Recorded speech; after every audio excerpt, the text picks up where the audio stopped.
Hello, एक बार फिर से आप सभी का स्वागत है मेरे इस YouTube चैनल स्टडी Z2A में। मैं आज एक नए टॉपिक के साथ आप सबों के समक्ष आया हूँ। आज का मेरा जो ये टॉपिक है वो है बच्चों की राइटिंग कैसे सुधारें। जो बच्चा 8 साल, 10 साल, 12 साल, 14 साल का हो जाता है उसकी राइटिंग जल्दी नहीं सुधरती है। हम बच्चे को जब छोटा बच्चा होता है 3 साल, 3.5 साल, 4 साल यानी जब कह सकते हैं वो लिखना शुरू करता है तो उस समय हम उसकी राइटिंग ठीक कर सकते हैं। लेकिन जब बच्चा बड़ा हो जाता है, वो 5 साल, 6 साल, 7 साल या उससे अधिक हो जाता है तो हम उसकी राइटिंग को जल्दी नहीं सुधार पाते हैं। तो उसे सुधारने का कुछ टिप्स मैं आज आपको दे रहा हूं, जो मैं अपने इस विद्यालय में डेली प्रैक्टिस में लाता हूं और मुझे काफ़ी हद तक इसका रिजल्ट भी मिलता है। आप अगर मेरे इस रूल को फॉलो करेंगे, एकदम सिंपल सा रूल है, तो आपके बच्चे की राइटिंग ज़रूर सुधरेगी, 100% सुधरेगी, ये मेरी गारंटी है। चलिए मैं आपको बताता हूँ आज कि अपने बच्चे की राइटिंग कैसे सुधारें। तो आज मैं सबसे पहले इंग्लिश लैंग्वेज को लिया हूँ और अगले पार्ट में हिंदी को लेके आऊँगा। तो हम जैसे बात कर रहे हैं कि बच्चे की राइटिंग सुधारें कैसे, तो सबसे गलती हम क्या करते हैं, जब बच्चे को लिखने देते हैं या लिखने बोलते हैं तो उसे हम सबसे पहला जो हमारा मिस्टेक्स होता है या गलतियाँ होती है, हम उसे डायरेक्ट कोई अपने बच्चे को पेन दे देते हैं, कोई पेंसिल दे देते हैं। लेकिन हाँ ठीक है, जब बच्चा 7-8 साल का होगा तो वो पेन पेंसिल से ही लिखेगा, लेकिन वो लिखना है तो उसके लिए एक कॉपी भी चाहिए जिसे हम नोटबुक कहते हैं। तो वो नोटबुक की क्वालिटी जो है अच्छी होनी चाहिए। हम करते हैं सस्ती वाली बाज़ार से कॉपी ले आते हैं और बच्चे को देते हैं कि बच्चा अभी छोटा है और वो नोटबुक में किसी भी तरह के नोटबुक में लिख लेगा। लेकिन यहाँ हमारी गलती है, यह गलती हमारी बहुत भारी पड़ सकती है। हम देखते हैं कि बच्चे को बताते हैं किसी नोटबुक में कि बाबू आपको यहाँ पे ये हमारे इंग्लिश की 4 लाइन कॉपी है, ये हमारी इंग्लिश की 4 लाइन की कॉपी है। हम देखते हैं यहाँ पे इसे मैंने ये 5 रुपये वाली या 10 रुपये की जो सबसे सस्ती वाली क्वालिटी की कॉपी है उसे मैंने लिया और अपने बच्चे को दिया और बच्चे को बोला बाबू ए लिख लो। बच्चा ABCDE लिख के तैयार हुआ और जैसे ही हम उसे समझाने के लिए आगे बढ़ते हैं तो उसका जो लिखावट है, जो लेटर्स हैं, उसे हम इरेज करते हैं। तो जब हम उसे इरेज करते हैं तो वो हमें जिस तरह से यहाँ मैंने देखा वो लाइन मेरा मिट रहा है, तो उस बच्चे का कॉपी जो है वो फटने लगता है, उसका पेज जो है वो फट जाता है। तो सबसे बड़ी मिस्टेक्स ये है, हमारी गलती ये है कि हम बच्चे को सस्ती वाली कॉपी देते हैं। तो हमें करना क्या है, बच्चे को अच्छी ब्रांड की नोटबुक ही देनी चाहिए। अब आती है राइटिंग की बात, राइटिंग हम कैसे सुधारें। तो मैंने जैसे यहाँ पे बनाया है, ये हमारी इंग्लिश की कॉपी है, नोटबुक है, ये हमारे इंग्लिश की नोटबुक है। इसमें हमें लिखना है ए, तो हम ऐसे लिखते हैं ए। कोई पेरेंट्स हो या टीचर हो या जो भी होम ट्यूटर हैं वो भी देखते हैं, कभी कभी हमारे बच्चे को इस तरह से लिखना सिखाते हैं। लेकिन हमें करना क्या है, उनसे बात करनी है, उनके टीचर से बात करनी है, लेकिन खुद पहले अपने आप को समझा लेना है कि हमें आज से अपने बच्चे को कैसे लिखने बताना है। हम जो ये ए बताते हैं उसे लिखने के लिए, ये कतई कहीं से भी सही नहीं है। और जब तक हम फ़ॉन्ट को, बच्चे की हर लेटर्स को लिखना उसे लाइन में नहीं समझाएंगे तो उसकी राइटिंग कभी सुंदर नहीं हो सकती है। तो हम करते क्या हैं, जब भी बच्चे को अंग्रेजी लिखना सिखाएं तो उसके जो हमारे 4 लाइन्स की कॉपी में जो 4 लाइन दी गई है उसके यूजेज को उसे समझाएं और उसे बताना है बाबू ये हमें कोई भी लेटर्स, लगभग प्रायः जो हमारा कैपिटल लेटर होता है, बड़ी ABCD जिसे हम बोलचाल की भाषा में बोलते हैं, उसमें 3 लाइन्स का यूज होता है। इस 3 लाइन का यूज उस बच्चे को समझाना है और किस तरह करना है वो यूज उसे भी, उस बच्चे को उस साथ ही साथ बताते चलेंगे तो बच्चे की राइटिंग अवश्य ज़रूर सुधरेगी। यहाँ देखते हैं, करते हैं कि अगर हमें ए लिखना है तो बच्चे को एक पॉइंट देते हैं, ये पॉइंट होता है, ये हम बच्चे को देते हैं। ये मैं आपको दिखाने के लिए बना रहा हूँ।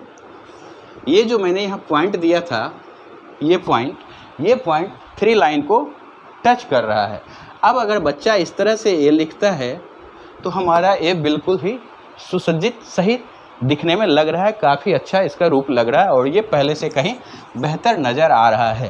तो इसी क्रम में जब हम अपने बच्चे को समझाते हैं हर लेटर को लिखना, तो हमें यह भी ध्यान देना है कि उस लेटर का जो 3 लाइन्स 2 लाइन्स टच जो है वो कितने डिग्री एंगल पे होना चाहिए, या कितना वो स्ट्रेट होना चाहिए, कितना कर्व होना चाहिए। ये curve, straight line, curve line ये होती है जब हम प्री क्लास के बच्चे को लिखना सिखाते हैं। लेकिन मैंने यहाँ बात की है जो बच्चे बड़े हो गए हैं, 7 साल 8 साल 10 साल 12 साल के हो गए हैं, उनकी राइटिंग कैसे सुधारें, या वो खुद से अपनी राइटिंग कैसे सुधारें। तो इसमें बात आती है, अब मुझे यहाँ पे लिखना है बी, तो वही हम करते हैं, बी को यहाँ से लेते हैं और इस तरह से लिखते हैं, तभी हमारी राइटिंग अच्छी होगी। और यहाँ देखते हैं मैंने यहाँ 3 तरह का बी लिखा है, ये कतई सही नहीं है। अगर हम इस तरह लिखते हैं, या बच्चे का ट्विटर जो हो इस तरह लिखता है, या उसके स्कूल में इस तरह की लिखावट आती है, तो आप उन्हें प्लीज़ गाइड करें और अपने बच्चे को इस तरह से लिखवाने के लिए प्रेरित करें, तभी वो टीचर भी आपकी बातों को समझेंगे और आपका बच्चा का राइटिंग खुद ब खुद सुधरते चला जाएगा। अब बात इतनी ही नहीं आती है, ABCD लिखना कोई बड़ी बात नहीं है, आप सिखा ही लेंगे। लेकिन जब हम छोटे बच्चे को सिखाते हैं, ये हमारी इंग्लिश 4 लाइन कॉपी की एक लाइन है, पूरी की पूरी एक लाइन है, इसमें हमें मैक्सिमम 6 लेटर्स का यूज करना है। ये मेरा मानना है, ये कहीं पे दिया नहीं, किसी किताब में आपको देखने को नहीं मिलेगा। लेकिन जब बच्चा राइटिंग सुधार रहा हो, 7 से 8 साल का हो, तो उसे 6 लेटर से लिखने बोलें। जब बच्चा थोड़ा और बढ़िया हो जाता है तो उसकी लेटर्स की गिनती या संख्या बढ़ाते जाएं। उसे जब भी कोई वर्ड्स दें वो मीनिंगफुल वर्ड्स दें। राइटिंग मीन्स कि ये नहीं कि मुझे केवल उसको लिखना सिखाना है, उसे एक मीनिंगफुल वर्ड्स दें।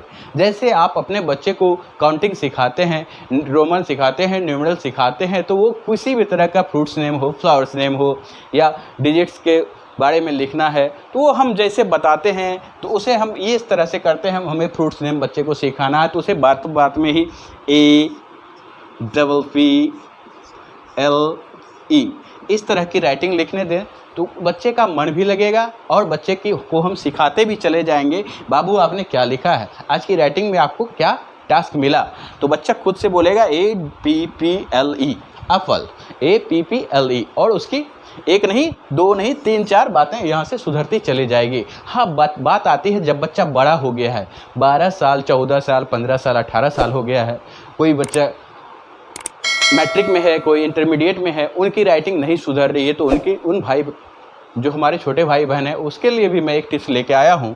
उनकी राइटिंग अगर नहीं सुधर रही है तो उसे करना क्या है, वो जब इस तरह की इंग्लिश लिखते हैं तो वो तो 4 लाइन का यूज़ नहीं करेंगे, वो 4 लाइन कॉपी का यूज़ नहीं करेंगे, वो यूज करेंगे 2 लाइन वाली कॉपी का। तो उन भाई को करना क्या है, उन्हें इस लाइन के बीच में एक सेंटर लाइन मानना होगा, दोनों लाइन के बीच में एक सेंटर लाइन माननी होगी।